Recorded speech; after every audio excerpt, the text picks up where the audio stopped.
আসসালামু আলাইকুম রহমতুল্লাহি ওয়া বারাকাতুহু।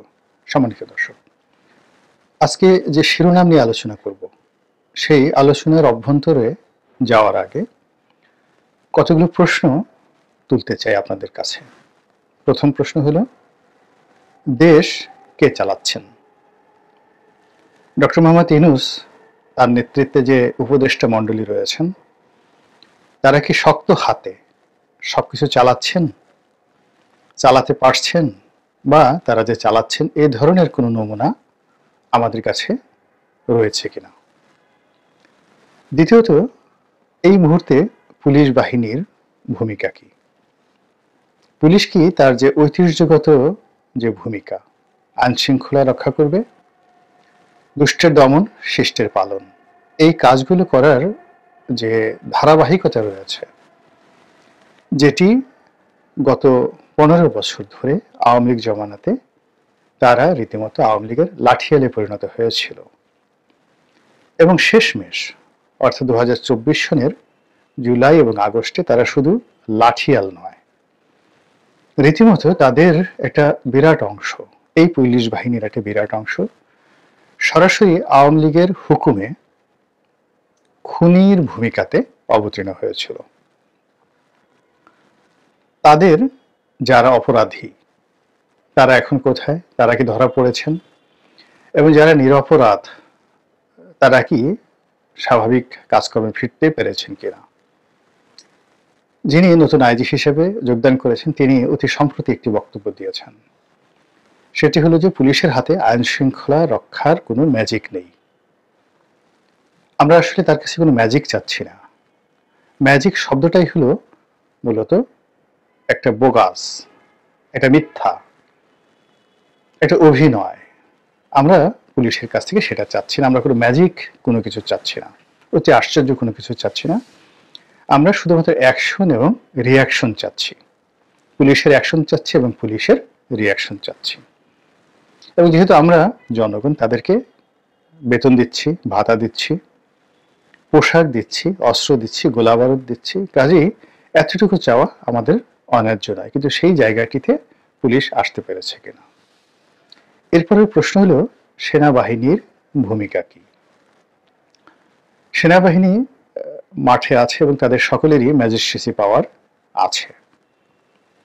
তো সেই ম্যাজিস্ট্রেসি পাওয়ার নিয়ে এ যাবৎকালে তারা কতটুকু দেশের আইন শৃঙ্খলা উন্নয়নে ভূমিকা রেখেছেন এবং সরকারের যে কাজকর্ম সেই কাজকর্মে তারা গতিশীলতা এনেছেন সারা বাংলাদেশে।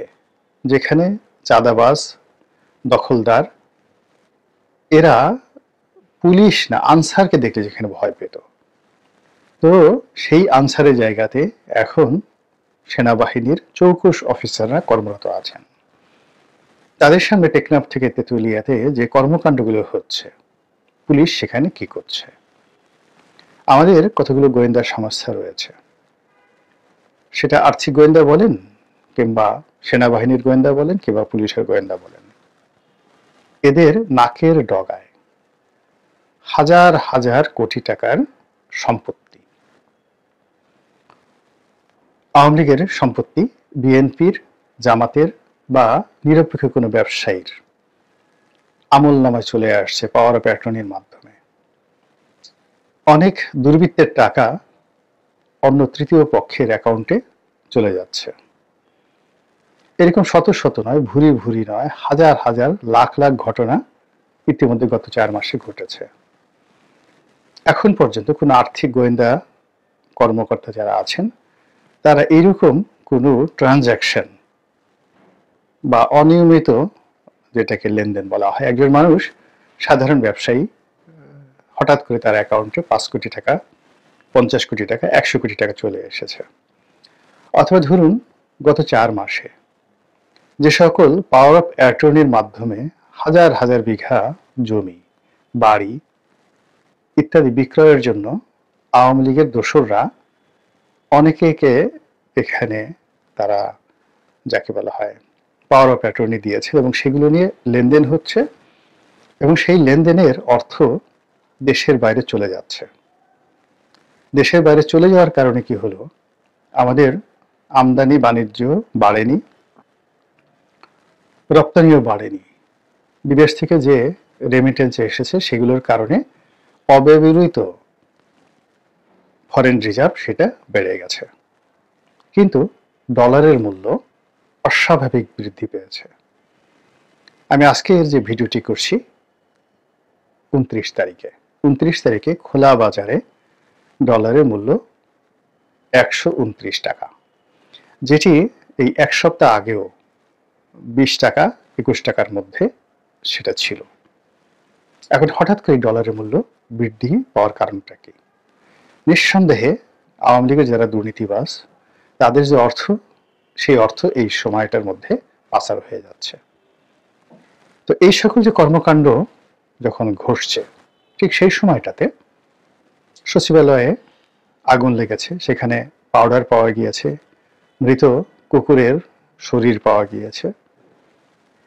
এরপর ভারত থেকে প্রচারণা চালানো হচ্ছে, সচিবালয়ের ভিতরে বাইরে নানা রকম গুঞ্জন। কেউ বলছে হিজবুত তাহরির ক্ষমতা দখল করার চেষ্টা করছে, বিএনপি অভিযোগ করছে স্বাধীনতা বিরোধী যারা চক্র তাদের দাপট নিদারুণভাবে বেড়ে গেছে। আবার যারা ইসলামপন্থী রয়েছেন তারা সংগতির কারণে সারা বাংলায় যে চাঁদাবাজি, দখলবাজি এ সকল হচ্ছে, এবং খুব অল্প সময়ের মধ্যে সেই দরবেশদের লেটেস্ট সংস্করণ, ডিজিটাল সংস্করণ, সালমান এফ রহমানদের ডিজিটাল সংস্করণ একেবারে সঙ্গে সঙ্গে এসে জায়গা মতো বসে গিয়েছে। তো এই নতুন দরবেশদের দাপটে যখন বাংলাদেশের অর্থনীতি টলটলায়মান, আগেই এটা একেবারে গর্তের মধ্যে চলে গিয়েছিল, এখন একেবারে গর্তের মধ্যেও এটা টলটল করছে। তো ঠিক সেই অবস্থাতে আবার দেশের প্রধান রাজনৈতিক দলগুলো বলার চেষ্টা করছে যে একটি ইসলামপন্থী দল অনেকগুলো ব্যাংক, এস আলম যেভাবে ব্যাংক দখল করেছে তাদের সেই ব্যাংকগুলো, অর্থাৎ এস আলমের ব্যাংকগুলো একটি ইসলামিক দলগুলো দখল করেছে। তো এই যে জবাব পাল্টা জবাব, এরই মধ্যে আমরা লক্ষ্য করছি যে সরকারের পক্ষ থেকে বিভিন্ন রাজনৈতিক সংলাপ, এই রাজনৈতিক সংলাপের আয়োজন করা হচ্ছে, এবং কিছু অনুল্লেখ্য সাংবাদিক, মানে যারা ধড়িবাজ, এবং আগে যেমন মোজাম্মেল বাবু ছিলেন বা ফারজানা রূপা ছিলেন, তাদের তেলবাজি চলতো, কিন্তু সেখানে একটা কোয়ালিটি ছিল, মুন্নি শাহের একটা কোয়ালিটি ছিল, সার্টেন একটা কোয়ালিটি ছিল। কিন্তু এখন দেখা গেল যে কিছু সাংবাদিক যাদের কোনো কোয়ালিটি নেই, তারা অত্যন্ত গুরুত্বপূর্ণ এই জায়গাগুলোতে খুব দেন দরবার করছে, এবং নানা রকম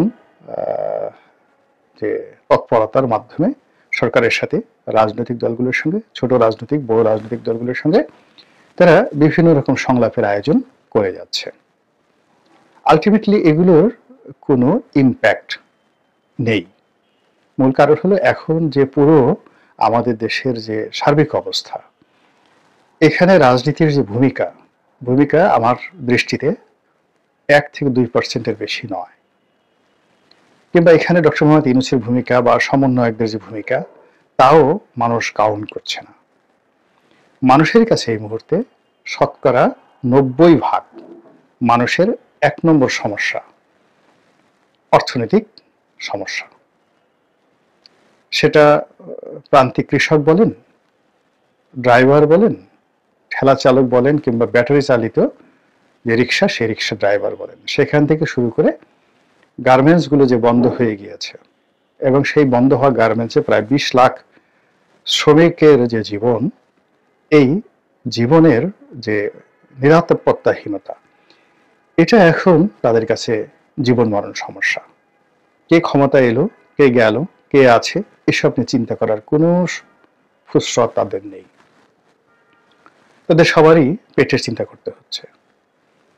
দ্বিতীয় যে সমস্যা, যাদের হাতে একটু অর্থ আছে, বিত্ত আছে, বা এখনো পর্যন্ত যাদের পেটের চিন্তা করতে হচ্ছে না, তাদের সমস্যা নিরাপত্তাহীনতা।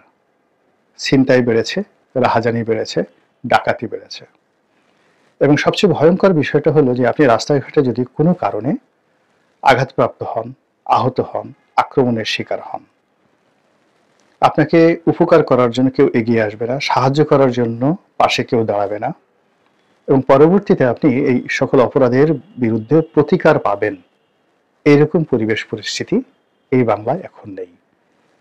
সমন্বয়ক যারা ছিলেন, জুলাই আগস্টের বিপ্লবের যারা নায়ক, আগস্ট সেপ্টেম্বর পর্যন্ত তাদের একটা ক্ষমতা ছিল, কিন্তু এখন তারা নিজেরাই নিরাপত্তাহীনতায় ভুগছেন, একাকী চলাফেরা করতে পারছেন, এবং সরকারের বা নিরাপত্তা বাহিনীর প্রোটেকশন ছাড়া তারা কোথাও মুভমেন্ট করতে পারছেন না। এই হলো সার্বিক অবস্থা। এখন এই অবস্থায় বর্তমানে যারা সরকার পরিচালনা করছেন, ডক্টর মোহাম্মদ ইউনূস, তিনি কতদূর যেতে পারবেন, তার ভিতর যে যাকে বলা হয় একটা, ইংরেজিতে বলবো না বাংলাতে বলবো, ঠিক শব্দটা হলো এরকম যে তার মধ্যে এক ধরনের আত্মবিশ্বাস ছিল,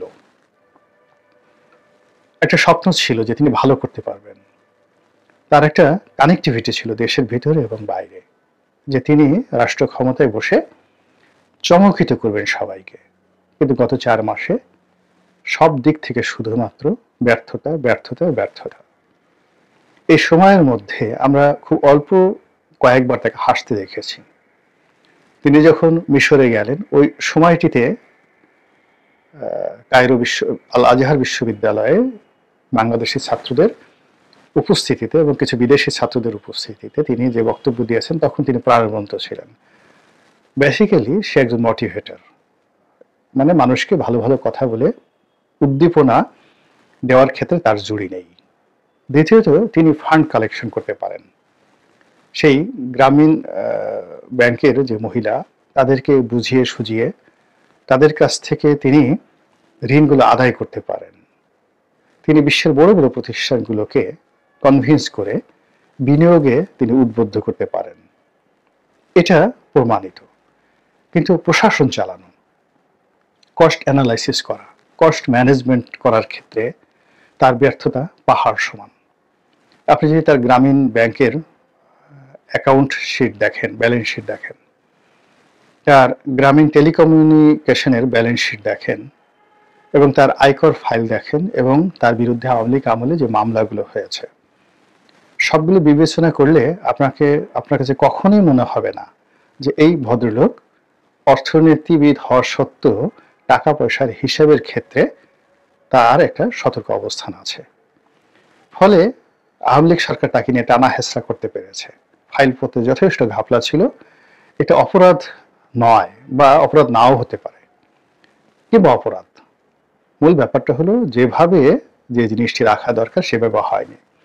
ফলে তিনি গ্রামীণ নাম ব্যবহার করে গ্রামীণ চেক তৈরি করার চেষ্টা করেছেন, গ্রামীণ টেলিকমিউনিকেশন করার চেষ্টা করেছেন, তারপরে গ্রামীণ ড্যানন নামক একটি প্রতিষ্ঠান করার চেষ্টা করেছেন। অর্থাৎ গ্রামীণ ব্যাংক থেকে টাকা নিয়ে গ্রামীণ ফোন থেকে টাকা নিয়ে আরো অনেক প্রতিষ্ঠান তিনি করার চেষ্টা করেছেন। আবার সেই সকল প্রতিষ্ঠানের আয় রোজগার সবগুলো উনি দেশের বাইরে বিনিয়োগ করেছেন, দেশের বাইরে বিনিয়োগ করে আবার সেই টাকা বাংলাদেশে এনেছেন, এনে আবার ওনার ট্রাস্টে সেটা দিয়েছেন যেন ট্যাক্স দিতে না হয়। পুরো প্রক্রিয়ার মধ্যে আপনি স্বচ্ছতা, জবাবদিহিতা এর কোনোটাই ওইভাবে খুঁজে পাবেন না। যে কোনো লোক এটাকে ধরতে পারে।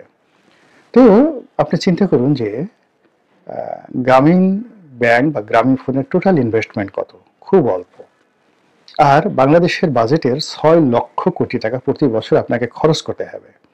তো আপনাকে যদি টু দি পয়েন্টে টাকার হিসাব আপনি না জানেন, আপনার অর্থমন্ত্রী যদি ওইরকম না হন, কোনো অবস্থায় আপনি ভালো করতে পারবেন না। ফলে কি হলো, এই সরকার যারা কর্তা ব্যক্তি আছেন তারা প্রায় সবাই, মানে প্রশাসনিক ক্ষেত্রে, টাকা পয়সার হিসাবের ক্ষেত্রে এবং ব্যক্তিগত জীবনে সফলতার ক্ষেত্রে এদের যে দৃষ্টান্ত খুবই খুবই দরিদ্র, পোর। এখন কারোর ঘরে যদি বউ না থাকে, কেউ যদি তার সন্তানের কাছে ওয়েল অ্যাকসেপ্টেড না হয়, কেউ যদি তার সহকর্মীদের কাছে হিটলারের চাইতেও জঘন্য লোক হিসেবে পরিচিত হন, কেউ যদি তার বন্ধু বান্ধবের কাছে দুশ্চরিত্র, লাফাঙ্গা এবং যাকে বলা হয় আরো বাজে মানুষ হিসেবে আপনজনের কাছে তিনি নিন্দিত হন, সেক্ষেত্রে সারা দুনিয়া যদি আপনাকে ভালো বলে আপনি ভালো মানুষ নন, আবার সারা দুনিয়ার মানুষ আপনাকে খারাপ বলছে, কিন্তু আপনার অফিসের পিয়নটা, আপনার ড্রাইভারটা, আপনার ছেলে, আপনার মেয়ে, আপনার স্ত্রী, আপনার প্রেমিকা, আপনার বান্ধবী সবাই আপনাকে ভালো বলছেন। মহান আল্লাহ রাব্বুল আলামিন এই আপনার আপনজনদের সার্টিফিকেট গ্রহণ করবে। এখন এই সময়টিতে যে সকল পাবলিক ফিগার আমরা দেখতে পাচ্ছি, তাদের পাবলিক পারসেপশন একরকম, আর ব্যক্তিগত জীবনের অন্দরমহলের সফলতা একরকম, তাদের শারীরিক সফলতা অন্যরকম। ফলে এটা কন্ট্রাডিক্ট করছে। এই কন্ট্রাডিক্টের কারণেই বিভিন্ন জায়গাতে বিশৃঙ্খলা দেখা দিয়েছে, এবং সেই বিশৃঙ্খলার প্রেক্ষাপটে সব মানুষ ইতিউতি করছে, এই সেনা শাসন আসলো কিনা, আসবে কিনা, এরপরে কি হবে, বিপ্লবী সরকার হবে কিনা। তো ওয়াকারও যেমন কি করছে, সেনাবাহিনী কি করছে, এখন সেনাবাহিনীর ম্যাজিস্ট্রেসি পাওয়ার আছে, তারা তো এখনো ফিল্ডে ডিপ্লয় আছে। তো তারা যেখানে এখন পারছে না, আগামীতে তারা যদি পরিপূর্ণভাবে ক্ষমতা নেয় তাহলে কি হবে। আবার কেউ বলার চেষ্টা করছে যে তারা এখন বিশ্বের যে প্রেক্ষাপট, কোথাও সামরিক শাসন এটা ওয়েল অ্যাকসেপ্টেড নয়, কাজেই তারা সামরিক শাসন দিতে পারবে না, দিলে জাতিসংঘ শান্তিরক্ষা মিশন থেকে তারা বাদ পাবে। নানা রকম আলাপ আলোচনা। তো এই যে নানা রকম আলাপ আলোচনা হচ্ছে, আলটিমেটলি এটা সরকারের জন্য নেতিবাচক। সবাই এখন ইউনূস সাহেবকে নিয়ে আলোচনা করবেন, সরকারের গুণগান করবেন অথবা সরকারের সমালোচনা করবেন, কিন্তু যখন আপনার বিকল্প কেউ চিন্তা করছে, আপনাকে মাইনাস করে অন্য কথা ভাবছে লোকজন, তখন সেটা আর যাই হোক না কেন এর মধ্যে আপনার কল্যাণ নেই। মহান আল্লাহ রাব্বুল আলামিন আমাদের এই প্রিয় দেশটির প্রতি তার খাস রহমত এবং বরকত নাজিল করুন, এবং আমাদেরকে উত্তম নেতৃত্ব দান করুন। ওয়াজআলনা লিল মুত্তাকিনা ইমামা। আসসালামু আলাইকুম ওয়া রাহমাতুল্লাহি ওয়া বারাকাতুহু।